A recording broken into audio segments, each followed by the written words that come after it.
Welcome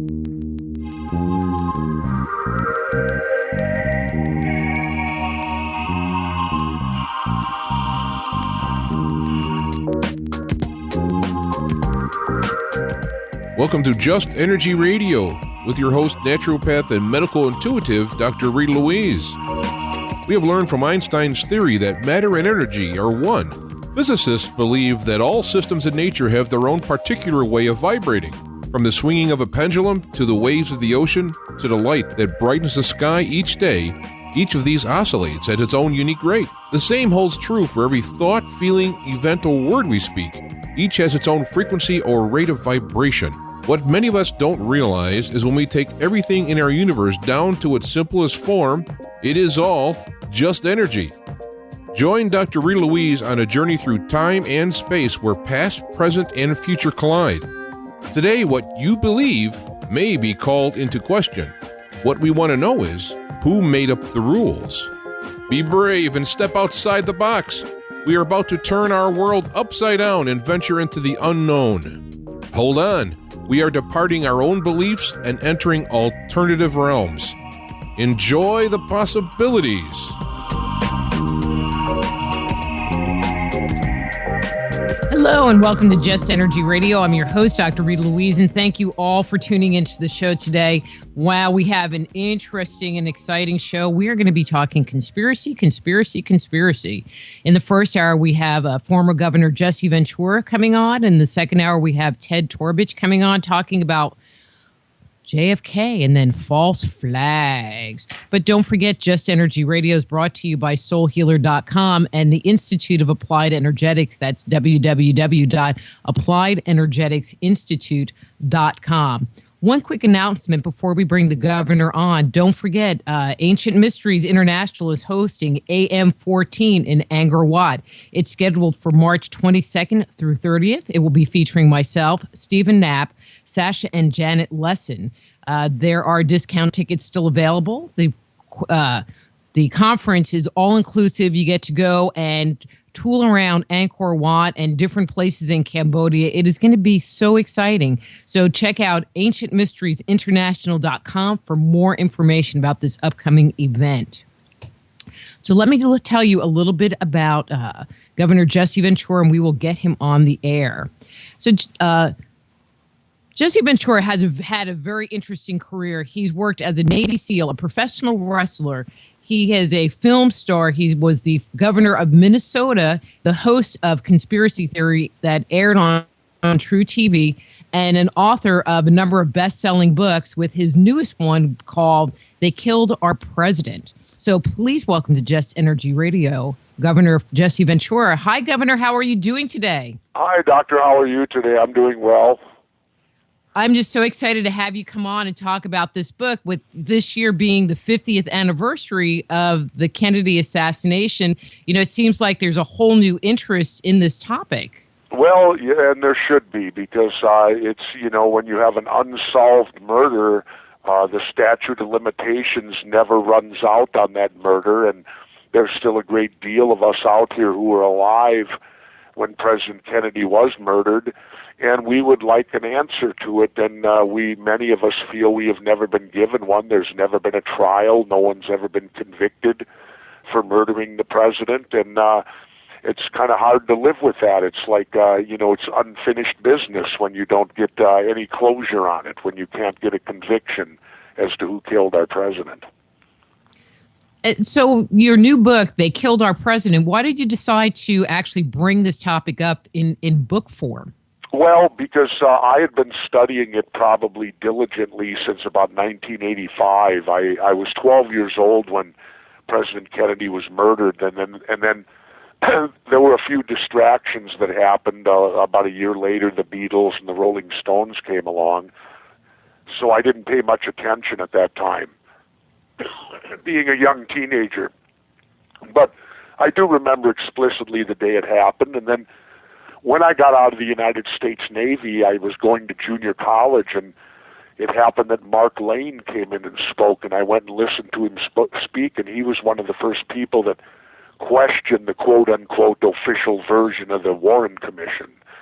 And it kind of caught me off guard. You mean somebody doesn't believe what the government said? And I then embarked on my pro wrestling career, and then ironically, it's when pro wrestling went through changes. It went from being territorial and us driving in cars to different venues to getting in planes and flying on airplanes to different cities all over the country, which means you spend hours in airports and hours on planes with literally nothing to do. Well, I felt strongly that was a waste of good time, so I began reading diligently, and I got into reading every book that I could read that dealt with the murder of President Kennedy, and it then becomes almost an addiction to you. I guess you could equate it to maybe Harry Potter books, if I could, where a new book comes out every year or two. It has a lot of things that you already know, but almost inevitably there will be one or two things you don't know that you'll gain from the book, and that's what makes them exciting, and it makes studying this exciting, is because this is an event that really happened. It's not a figment of anyone's imagination. There are still a great deal of evidence sitting out there, and much of this evidence has been avoided by mainstream media, and the only way you're going to learn about this evidence is to diligently go in and study and look for it, because you're not going to get it displayed to you by our mainstream in any way, shape, or form. And so that's what I've done since 1985, and then I felt that I wanted, for whatever it was worth, history to note that 100 years from now that the 38th governor of Minnesota did not believe the Warren Commission and did not believe the quote-unquote official story of who killed our president. I just think that it's interesting that there are that many books out about the Kennedy assassination. So in your survey of these books, do most of them lean toward the party line, or are most of the books more looking at the conspiratorial aspect of the assassination? They all cover, all these books out there, we tried to encompass them in our book and lead, because most of them deal with a portion of the subject, and when you add all of them together, the big picture becomes clear. You know, like people always say to me, well, who did it, who did it, who did it? If that's what they want to know. And we'll come to that later.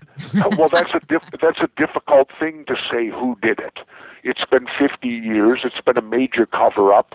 And, you know, that's hard. But in reading my book, you'll find out one person who didn't do it, and that's Lee Harvey Oswald. And I think that in itself is an accomplishment, because that means that it's still an open case. There has never been a conviction. There has never even been a trial. And yet, it's the murder of our president has never truly been investigated. One thing I learned doing this book, which I found astounding, the minute Oswald was killed on Sunday, all investigation ended. Because they just assumed that they had the right guy, and boom, it was done? Yeah, and any investigation ended. That's Sunday at noon. And it was proven in a personal way for me. My mother died in 1995, and she had one of these big trunks that people keep. And my son was about 14, and we were going through her trunk, and in the bottom of her trunk, she had every Minneapolis newspaper in pristine condition from that weekend. I don't know why, but she just felt the need to keep them. And so my son and I were going through these papers. This is in 1995, and these are the 1963 Minneapolis papers from that weekend. And in Monday morning's paper, now bear in mind the president was murdered on Friday. His alleged killer was killed Sunday at noon. There were no computers then, so that means this story had to go out in the late afternoon at the very latest to be in the Minneapolis Monday morning paper. And in a subtitle on the front page, Minneapolis's Monday morning paper was the story, Dallas police declare case closed. Wow. So they, in essence, as soon as Oswald died, the investigation was over. And I'd like to know when no one put a weapon in his hand, no one saw him shoot, there's no eyewitnesses, how could they know And he denied, and kept asking for legal help. He was denied his constitutional rights the whole time he was imprisoned, how they could close the case, and they were in charge of protecting him. 70 cops in that building, and yet Jack Ruby could walk right up and gut shoot him on live television. On live television. I mean, that's the part that is the most amazing, is that Jack Ruby was in the police station with a gun and shoots him on TV. I mean, that is flabbergasting. And you notice that Oswald had no protection in front of him. Mm-hmm. When they led him out, it was a clear shooting angle with nobody blocking a direct assault against him. And you know, when you look at things like that, you realize that you've been hoodwinked, you've been bamboozled, if I could quote Malcolm X. You know, but that's it. You know, and I could go on and on. We could, you know, we can have hours of discussion about it. I mean, one of the things that I found most remarkable, the Warren Commission. Governor Conley and his wife Nellie were riding in the car with the Kennedys. They were in the seat right in front of them. And all of their testimony is backed up completely when you watch the Zapruder film of all the actions they remember. And both the governor and his wife unequivocally stated he was not struck by the same bullet that had hit the president, which thus kills the magic bullet theory, where they got this bullet hitting both Kennedy and Conley and causing these 7 unbelievable injuries and ending up in pristine condition. Well, Conley and his wife both testified that wasn't so, that Kennedy had been hit before that because Conley was turning to see what had happened. He couldn't see one way, so he was reversing to go the other way when at that point he was hit. The Warren Commission just chooses not to accept it or believe it. This is the governor of Texas and his wife. Because, of course, it went against the magic bullet theory, and they were only allowing for 3 shots, and the first one missed. So therefore, that would have meant if they had believed the Conleys, there had to be one more bullet shot, which in turn means Oswald absolutely couldn't have been the sole shooter, thus ends their case. And for the listeners that aren't familiar with the term, the magic bullet theory, I mean, you know, what is this magic bullet? What did it do to make it be magic? It's the second bullet that allegedly Oswald fired. They say he missed with the first shot, which ironically would be your best shot. The first one would be the best.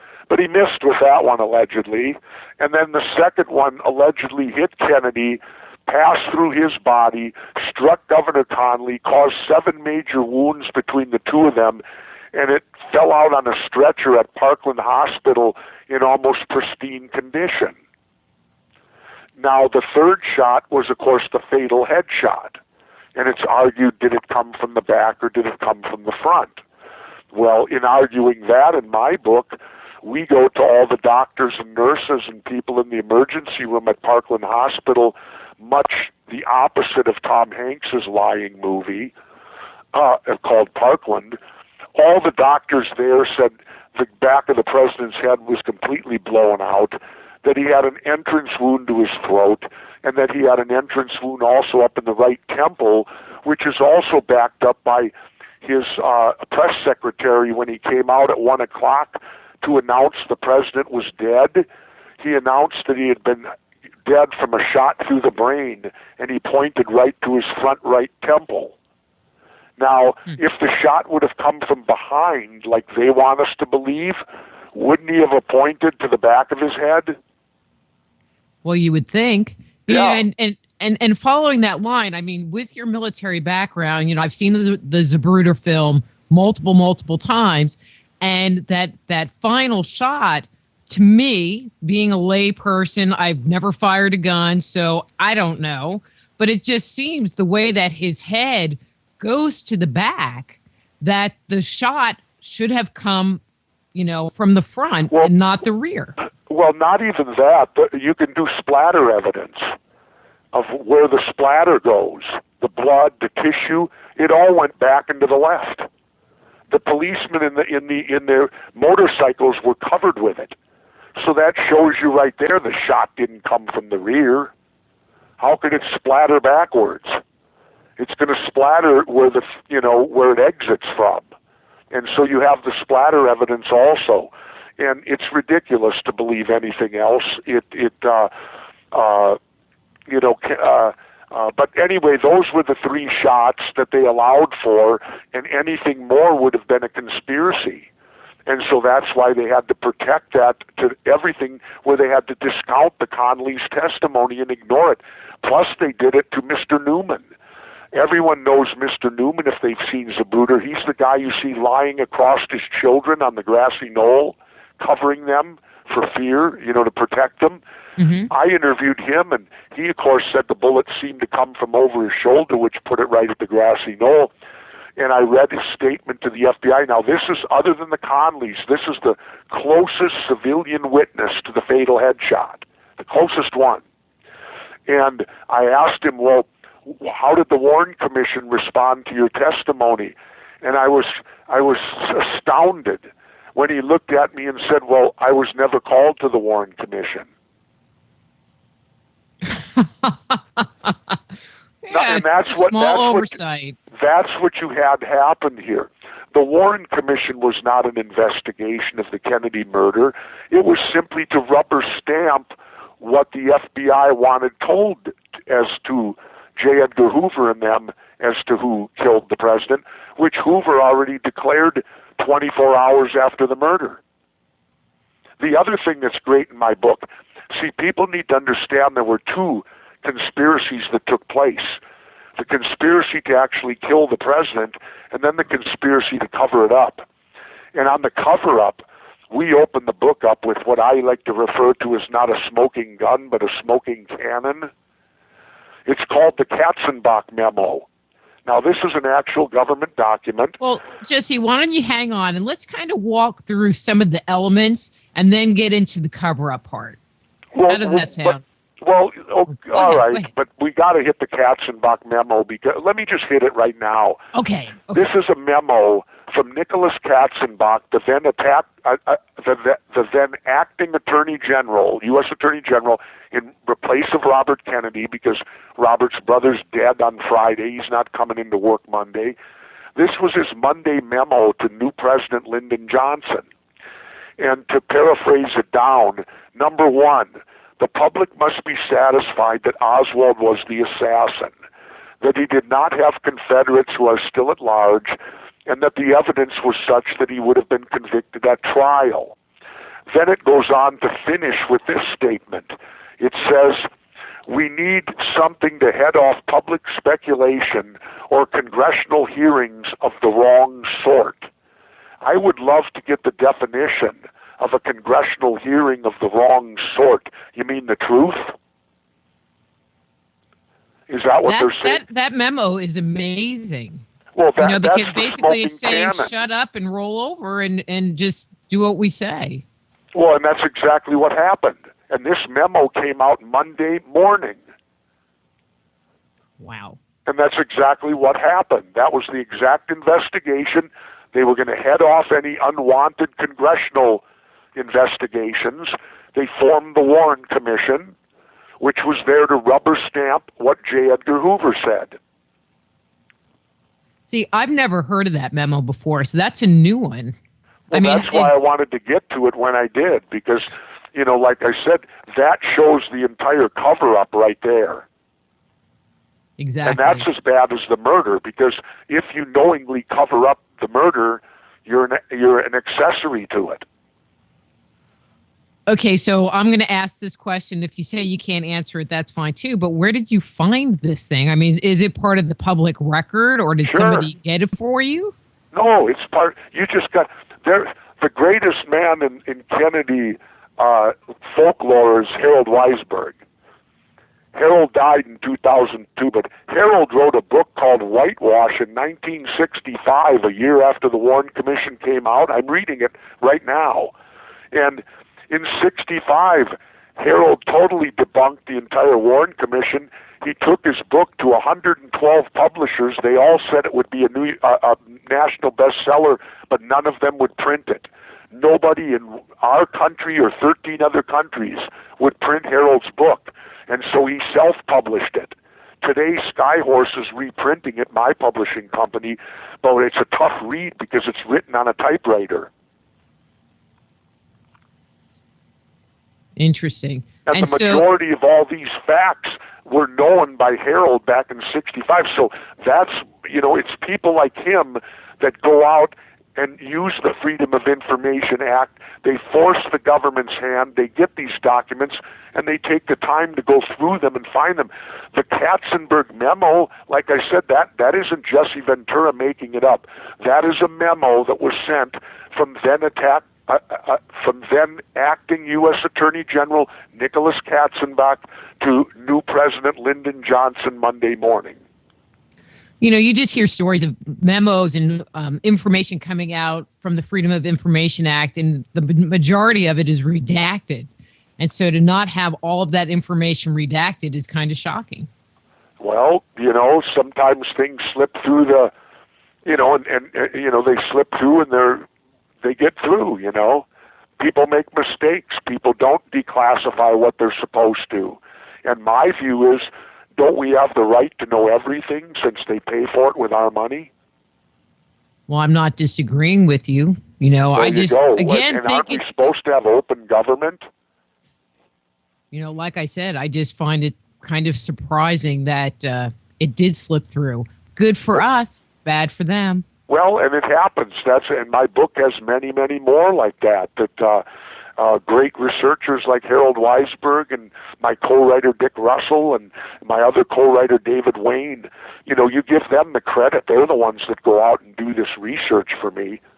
I read the documents. You're darn right. I read it all, but they're the ones who are the detectives that go out there and know how to do it. Mm-hmm. Right, and to do the research for something like this, I'm sure it takes a lot of legwork and reading through a ton of material and digging and finding the good stuff. Harold Weisberg had an entire house filled with it. Wow. Because the government's not going to give you specifically what you want. They will just plop a box of stuff in front of you. And it's up to you to go through it all. Probably 98% of it doesn't even apply to what you're looking for. But what I find interesting is if Harold Weinberg had a house full of papers, that means they generated a house full of papers for an event that, in essence, lasted for 3 days, 4 days. Well, not just that. Let's look at it from, as I like to, common sense. Now, they told us that Lee Harvey Oswald did it, this disgruntled little Marine private who became a Marxist-Leninist, went to Russia, defected, came back, got angry, and killed our president for political reasons. Well, my question is, why would anything have to be locked away because of national security? What could possibly a disgruntled Marine private know that could affect our national security, that documents would need to be locked away in the archives for 75 years? When you apply common sense to what was done, it don't pass the smell test. What on earth could Oswald do? I was a former underwater demolition Navy SEAL team member. I had a top secret security clearance when it was required when I was in to do that type of work. Now, had they written about me, there were maybe one or two little things that would have to be hid because of national security, but certainly not the amount that they have hid on the Kennedy assassination if Oswald's who they said he was.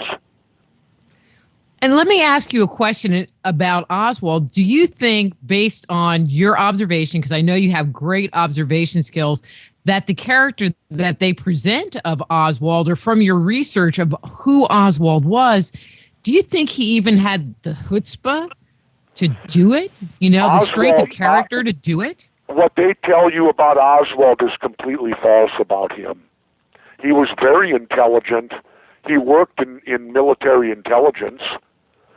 He was in a false defector program. That's already been proven to the Soviet Union at that time. That's come to light.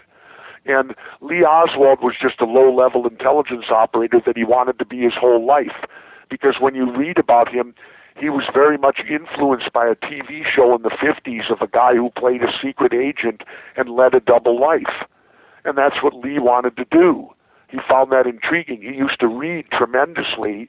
He was by no means stupid, yet they've portrayed him as this ignorant, dumb, Marxist-Leninist, stupid idiot. Lee Oswald was not that at all. And if you don't believe me, Judith Very Baker is out there. She was his lover in New Orleans because Lee and his wife Marina were actually separated. That's how come they weren't living together in Dallas. But they never make you aware of all those things about Lee Oswald. You know, he was involved in a plot in New Orleans to attempt to kill Castro.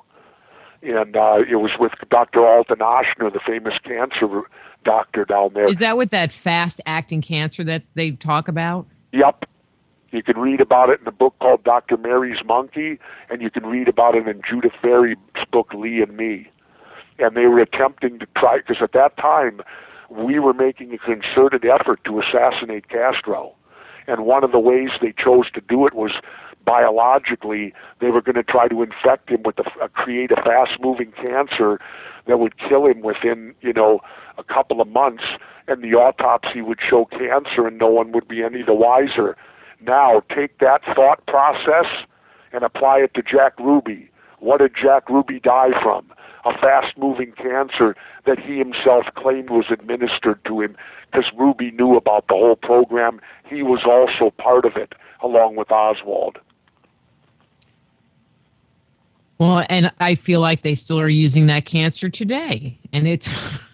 I don't know, but these are all things.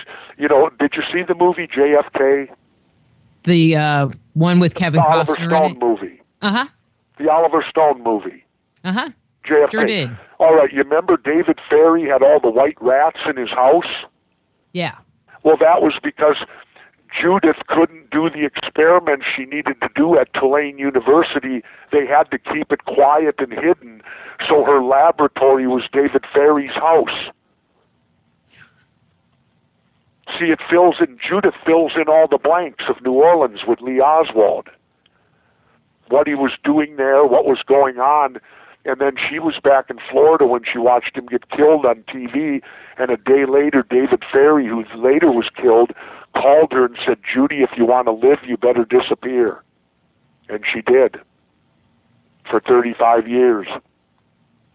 And it took her that long to come back into the public profile? She lives in Sweden. It's just amazing. I mean, this whole thing is just... Oh, that's what makes it so fun to do it.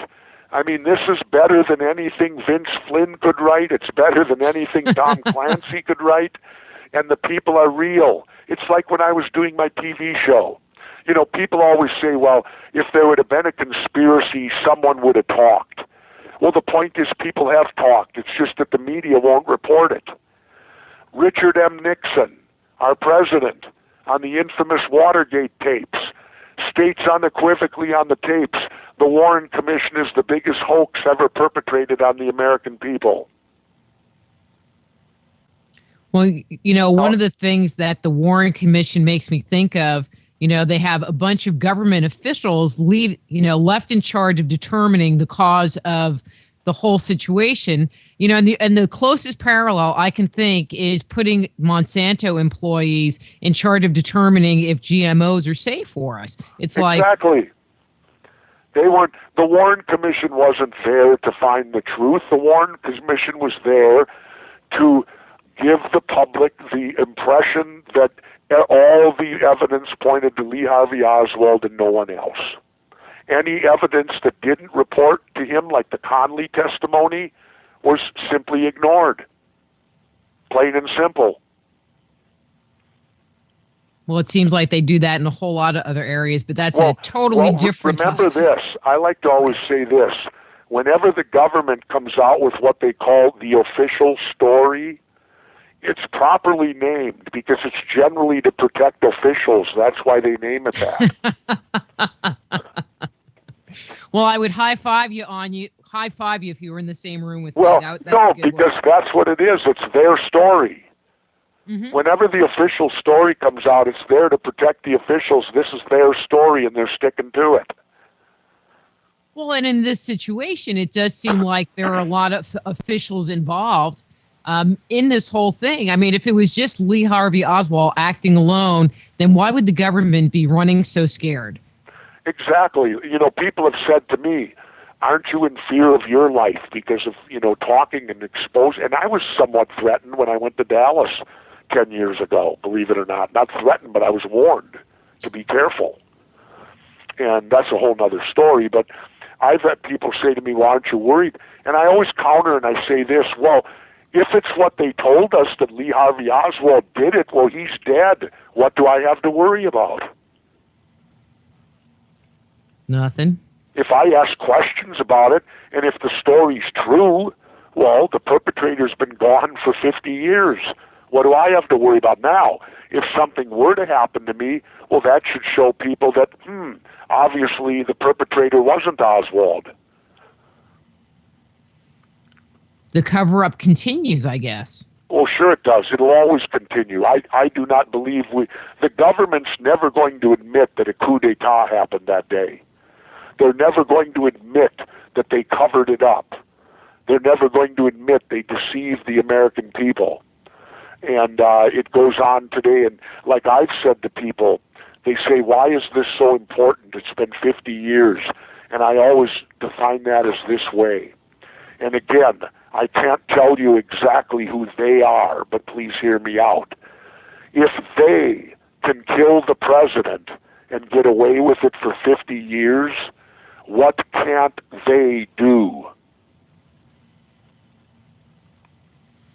We'll just leave a little pause there for people to reflect, because it's the truth. And then cover it up. And then cover it up with smoke and mirrors. If you can kill the president of the United States and cover it up and get away with it, what can't you do?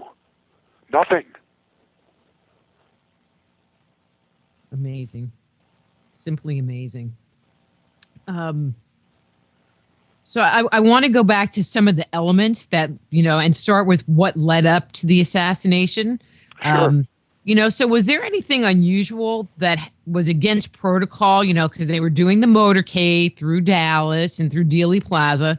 But was there anything that seemed unusual or out of place, based on their normal protocol of setting up these things? Absolutely. Standard operating procedures were violated. There's so many of them, it's laughable. And that's what you look for in a government conspiracy, is the violation of them. First of all, standard operating procedure is Secret Service right on the bumper of the president's car. We have the tape. We refer to it in the book where readers can go to it on the internet. You will see the Secret Service, the young Secret Service agent, being ordered off the bumper before it leaves Love Field. And he turns to his superior. His arms go out to the sides, palms in the air, and you can imagine him saying, "What's going on here? Why am I not supposed to be where I'm supposed to be?" Second thing, the police motorcade. Kennedy was there for 3 days. He had already done 2 motorcades, and they used the standard wedge form, which is where they use the motorcycles like a wedge, and they encase the president's car so that he's protected virtually. It helps greatly from any type of bullets being able to be shot at him. They used it the first 2 days. They got to Dallas. The wedge formation was scrapped. They put 4 of the motorcycle policemen way ahead in a straight row, and they put the other 4 behind his limousine in a straight row so that they gave a clear sight view for any sniper or shooter would have a clear shot at the president. I think those are 2 pretty big ones. Those are pretty big ones. I had heard, because I live in Dallas, and there used to be the JFK Conspiracy Museum. So I went there and went on their little tour. And one of the things they were talking about was the turn from Dealey Plaza onto the freeway on-ramp area, which is where the grassy knoll is like 120-degree turn around that corner. I don't know. It's more than 90 degrees. And I don't know, the guy was saying something about, according to their procedure, they're not supposed to make that kind of a turn because it makes them... That's totally correct. According to procedure, in a motorcade like that, they outlaw a turn of that extreme because it brings the car too slow. It makes the car slow down. And then you look at it and again apply common sense. If Oswald was the shooter, why wouldn't he have shot the president when he was coming straight at him? Instead of waiting for that turn you talked about, the downhill decline and the big Texas oak tree to be in the way. Yeah, because there's no trees from where that spot is. And in Harold Weisberg's book in '65, he already back then catches J. Edgar Hoover in a complete lie. J. Edgar said that Oswald couldn't shoot the shot straight ahead because there were branches in the way. And he shows the photo. There's no branches. It's dead wide open. They showed it in a reenactment. Mm-hmm. So there you catch Hoover in a lie about why, when he answered the question about why Oswald wouldn't have taken the shot with the president coming straight at him, which of course you would if you were out to assassinate someone like that. You would look for your best opportunity. Any sniper will tell you that. Mm-hmm. Your best opportunity for success. So based on the kind of gun that Oswald used, I mean, I've seen shows where they say, oh, well, and I don't remember the name of the gun, but, that bolt action gun rifle, I don't know. It seems like there's some skepticism as to whether he could shoot off 3 rounds quickly and with accuracy. First of all, no, he could not. And I'll go into that in a moment. But second of all, the fatal headshot could not have come from that weapon. And here's why. In the X-rays, there's metallic particles scattered throughout the president's skull. And by the extent of the injury and all that, he was clearly hit with what's called a dum-dum or a flangeable bullet, which is an exploding bullet that shatters into many pieces. The Mannlicher Carcano, or the Oswald weapon, is a Geneva Convention military weapon. It only shoots a full metal jacketed bullet, which means the bullet would act more like the magic bullet than it would the headshot. In other words, what I'm telling you is that the headshot, the fatal headshot, could not have come from the Oswald weapon because it does not shoot that type of bullet and cannot shoot that type of bullet. Now, going back to whether Oswald could make the shots or not. First of all, when you go in the military, you're given batteries of tests they want to find out what you're good at and direct you that way so they can use you to your best potential. Lee Harvey Oswald became a radar technician. If he was a good shot, they would have probably sent him to 0300 infantry. But because he was not a good shot, they sent him to radar technician, which is an important thing to do.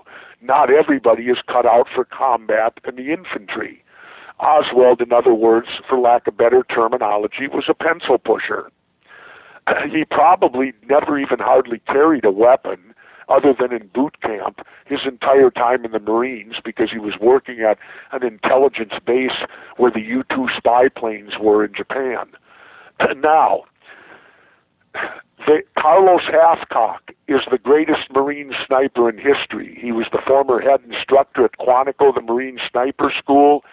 We give you his quotes in the book when they recreated the shot for him, which he attempted 10 times and could not do.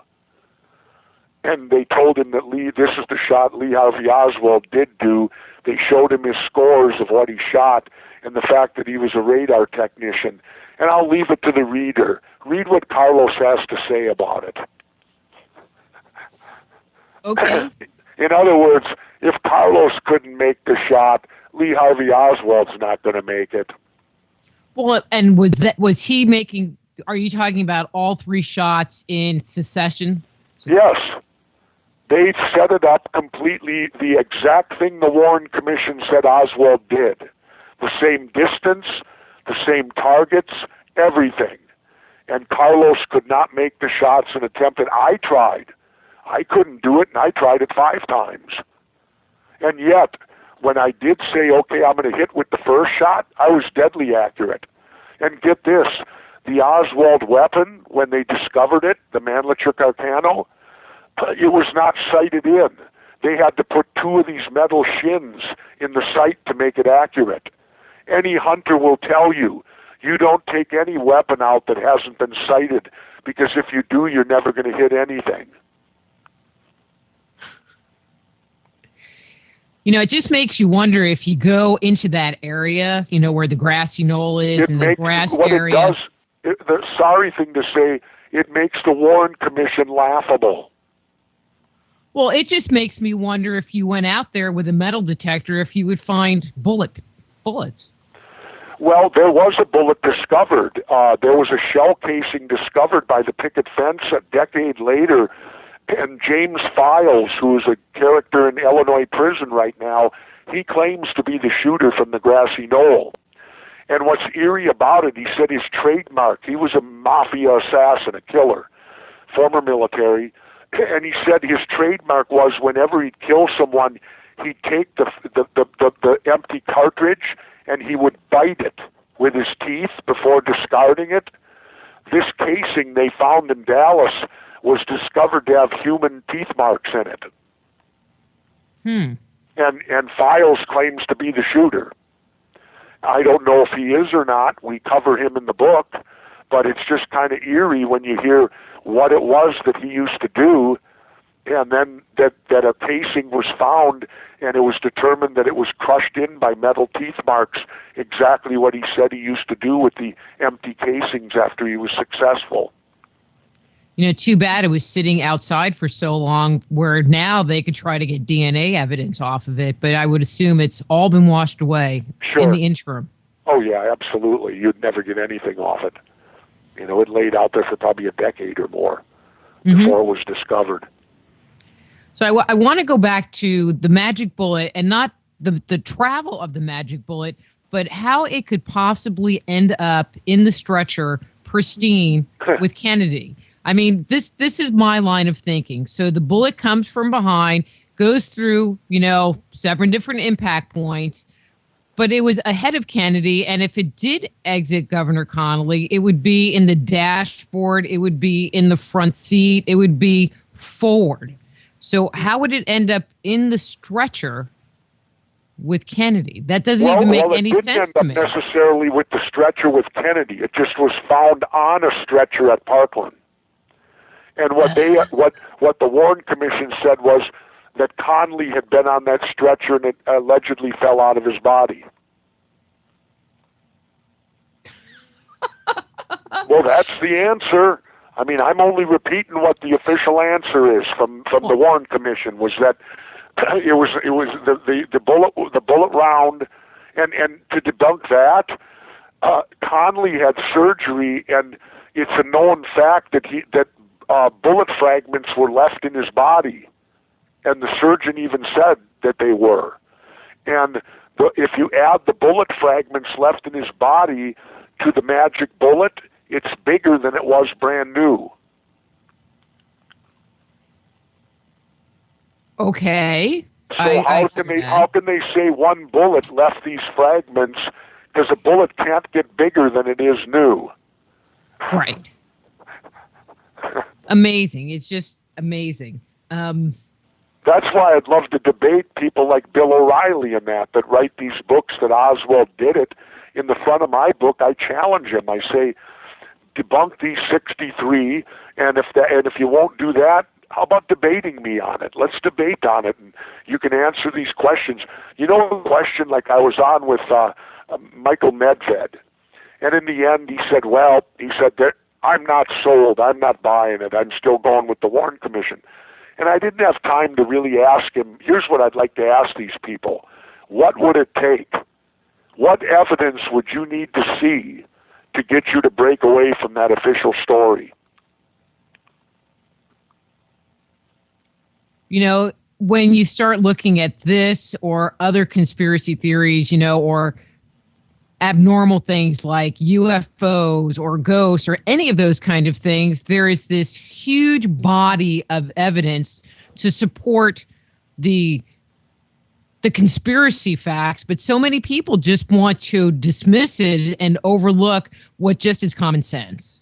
Well, and to me, once you get into studying the Warren Report and you see all of how selective they were and how they, picked the information they wanted to talk about and they discarded other testimony, wouldn't talk to witnesses, you can, and you clearly understand that there was no trial that took place.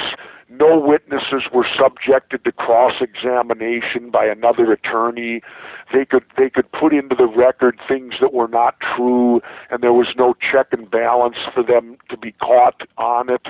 And you clearly see in the end that, unfortunately for all of us, we will never, ever know who really killed our president. But I will go to my grave knowing that it was not Lee Harvey Oswald. True. Okay, so Kennedy's dead. Oswald is now dead. But is there more to the story? Did other people have to be, and I'm going to say, quote unquote, silenced to keep the status quo? Oh, there were like 18 deaths of key witnesses that happened in strange ways. I think Lloyd's of London one time did a testing on it, and it was like unbelievable how many trillion to one that this could happen. One of the most unique is the death of Dorothy Kilgallen. We cover that in my book. She was a syndicated national columnist, very well respected throughout the U.S., and she doubted the Kennedy assassination from day one. And she went out, so that already put her in trouble. She went out and got the only interview with Jack Ruby in prison. She came out of that interview, now apply common sense here, put on our common sense hats again. She came out of that interview and made the statement, I'm going to bust the Kennedy case wide open, after she had interviewed Ruby. 1 week later, or around that, she's found dead of an apparent suicide in her Manhattan apartment. Now, for a journalist or an investigative reporter to get a story that would be the story of the century, why would they commit suicide within the week? Well, and what happened to all her notes? Well, the notes were stolen. But even funnier than that, why would they? Now, you go to her actual alleged suicide, and you find out she was found on a bed that she never used. It was a show bed in her apartment. She always slept in the one in the back. This was just for people to see. There was a book on the bed that her neighbors and friends said she had finished reading weeks earlier, and she required reading glasses, and they were nowhere around. So her body was found on this bed she never slept in, with a book she had already read, and she wasn't capable of reading the book because her glasses weren't there. And how did she commit suicide? Well, allegedly drugs. She took an overdose of kind of Marilyn Monroe-ish, if I could compare the two. Mm-hmm.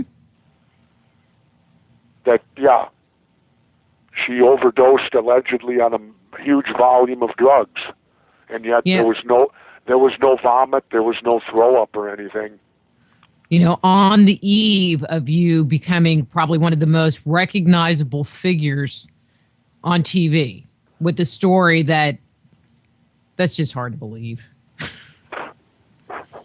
Oh, wait a minute. All of it's hard to believe. This is just one little piece of the not hard to believe. Yes, and there were other deaths that took place. Lee Bowers, he was in the tower on the railroad tracks, who testified to the Warren Commission. He saw something highly unusual behind the picket fence, and then a flash and what he thought to be smoke, which clearly he was talking about that he saw someone possibly shoot a weapon. He couldn't fully state that they did, but he felt that something strange had happened there. Well, weeks later, he's found dead in a single car crash by Monrovia, Texas, and through the investigation, it was determined locally that he had been run off the road. Oops. And Lee always told close friends that he felt very scared to tell everything that he had seen that day. You know, they talk about that Oswald shot 3 bullets. When they sort of interviewed people about what happened, was that consistent? Were 3 shots a consistent number reported by people, or were there people talking about 4 or more shots? Well, there were many people that felt that there were more shots, and of course that was attributed that they were hearing echoes by the official report. The other thing that was clearly, there were multiple people, including law enforcement, who said 2 of the shots came right on top of each other. Like boom, boom. And when you know that that would be impossible with the Oswald weapon, because the fastest you can recycle that weapon is about 2.5 seconds. And if 2 of the shots came right, and that doesn't even include getting back on target with it. And so, and then look at the actual radio reports from the police chief and the county sheriff who were riding one vehicle in front of the president. On the radio, they ordered all their people up to the grassy knoll, the triple bypass. Why would they do that? And this is their actual radio communication that day. You know, what in the police reports, I mean, what do the police say? Or has that all kind of disappeared too? It's ignored. In their initial reports. The one thing you'll find about the Warren Commission, the entire investigation, not once do they criticize the police work. Nowhere. And here Oswald was held for 2 days and withheld his basic rights. He demanded an attorney multiple times. None were never provided for him. And then they let a known, I'm going to say mobster, into the police station. Boom, just like that. Yeah. And there also was no reason to move him. There was no reason to move him from the cell to another different jail. There was no reason for it. Also, another thing I learned, when the police went up to the Payne residence to search the garage where they found all this incriminating evidence, if it would have gone to court, none of that evidence would have been allowed, because their search warrant, they didn't have jurisdiction in the city that it was in. So anything that was found there, had it gone to court, would never been admissible because it was obtained illegally. So if Oswald had not been shot and they just threw this whole thing away, there would be a very high probability that he would get off. Oh, I don't think, I'm not even a lawyer, and I believe I could try this case and get him acquitted. Because that's what the title of my book is, 63 Reasons to Believe. Well, these are 63, quote, reasonable doubts. You only need one for an acquittal. Remember, the threshold for murder is very high. It's beyond a reasonable doubt. Anyone that looks and studies this case would have multitudes of reasonable doubt. No one can put a gun in Oswald's hands, a rifle.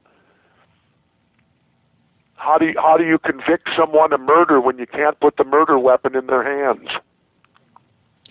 Back in those days, did they have ballistic testing where they would like look for gunpowder residue on your hands or your clothes? Yeah, it's called paraffin testing. Oswald tested positive on his hands, but he worked in a bookstore with books. That'll give you a positive. The print will give you a positive reading. He had none on his face. So that means he didn't fire a weapon up by his face.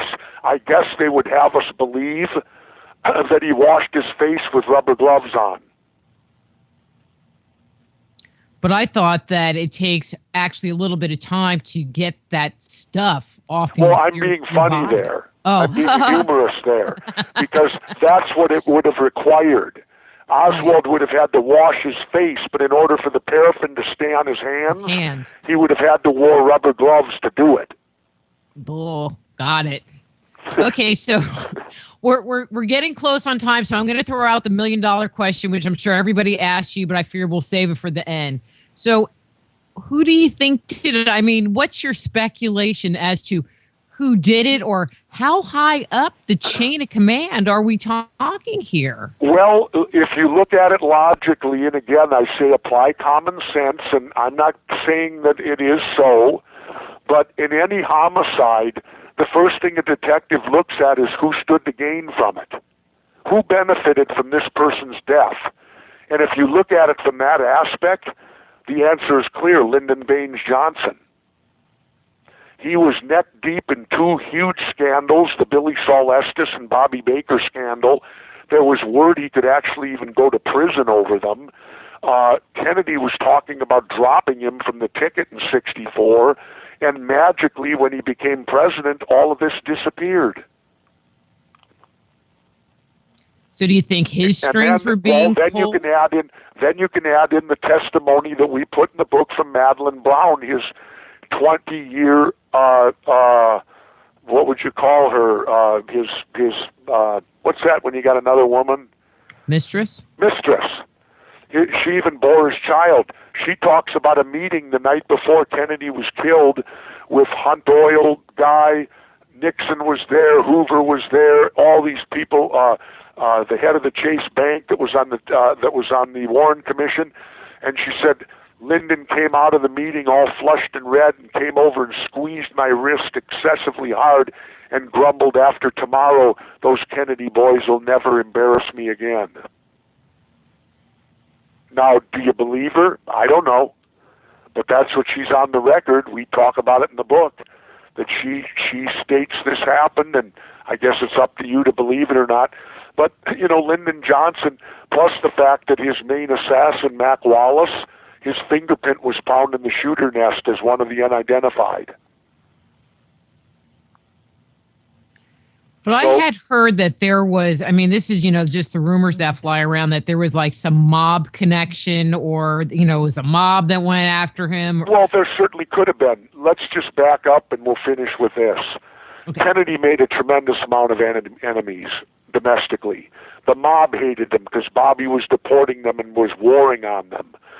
You had the Cubans in Florida hated him because of the Bay of Pigs failure.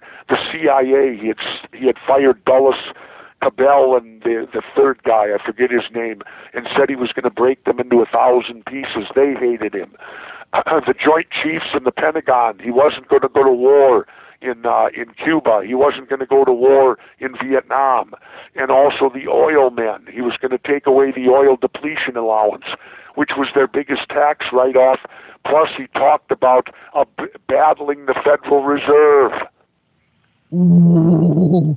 Well, I think it's interesting that you've mentioned, the banker guy, and then the banker guy was on the Warren Commission, Well, when you look at that list of potential enemies, any one of them could have had the power, and if 2 or 3 of them got together, look at the immense power. Wow. So do you think that... That's what John Kennedy was facing.